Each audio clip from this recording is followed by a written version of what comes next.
We want you to begin to feel the power of your asking and the importance of your asking. And we want you to stop feeling embarrassed about the desire that is constantly born within you, and stop trying to stifle it as if there is something wrong with you, that you are greedy or selfish, and accept once and for all that this is the way the entire universe is established. Isn't it a wonderful thing when every perspective, whether it is in a conscious physical human personality or in that of a frog or in that of the cell in one of your bodies, in every microbe that exists with all that is, isn't it wonderful that every one of those vantage points gets to selfishly ask, and isn't it wonderful that every one of those vantage points is answered? And can't you feel how that has to be good for the whole?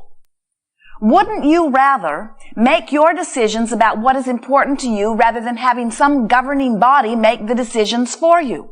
Don't you think that you are in a better place of identifying what you want? And don't you think that when you ask from your perspective that you have a better probability of getting the results that you want because you are asking from a more personal perspective?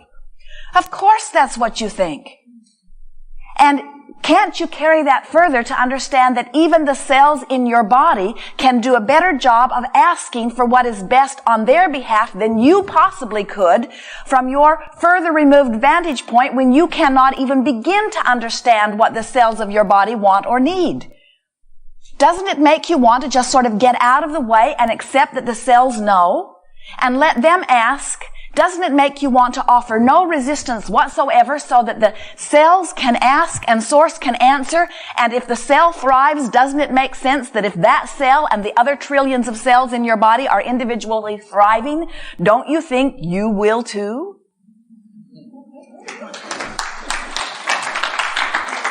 So whether you are looking at the cells in your body that are governed by the personality that is you, or whether you are looking at the people of a nation that are governed by a body, doesn't it make sense to you that as you are individually asking and you are individually answering, doesn't it make sense that anything that you do that keeps you from causing any resistance within you would then put you in the place of more fully receiving what you are asking for? It is our promise to you that when you ask, it is always given. And it is also our promise to you that that which you are asking for, you must not resist if you are to receive it. Which means if you are a vibrational match to that which you are asking for, you will receive it fully.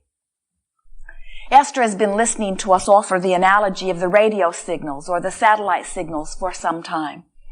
And while she can accept from her human perspective that which Abraham says is probably true, although she has no way of proving it to herself other than from the feeling tones that waft through her, she cannot even tell for sure where we are really transmitting from. She is aware she is getting the signal, and it feels good as it flows, but there is no way for her to really understand on any deep level other than what we say to her, and she trusts that that is true. And so the other day she is watching a television program called How Does That Work? And the program is describing how the radio works. And it is describing that there is an antenna that is out there receiving, literally absorbing the vibration.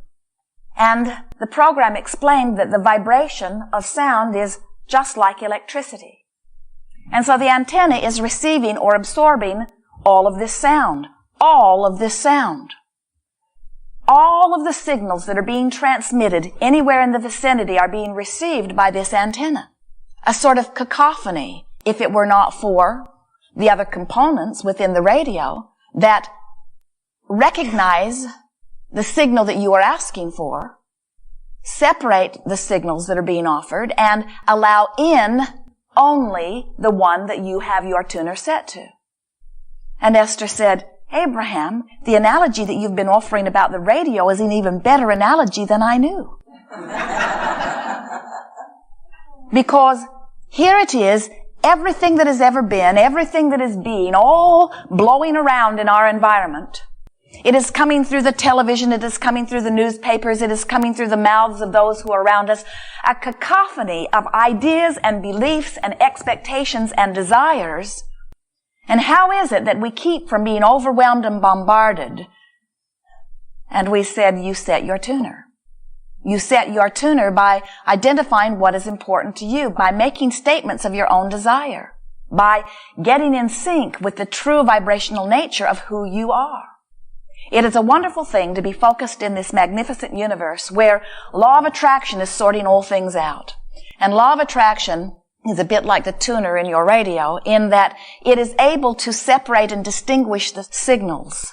And as you are paying attention to the way you feel, you can get so very good at offering more consistently a vibration which then law of attraction matches.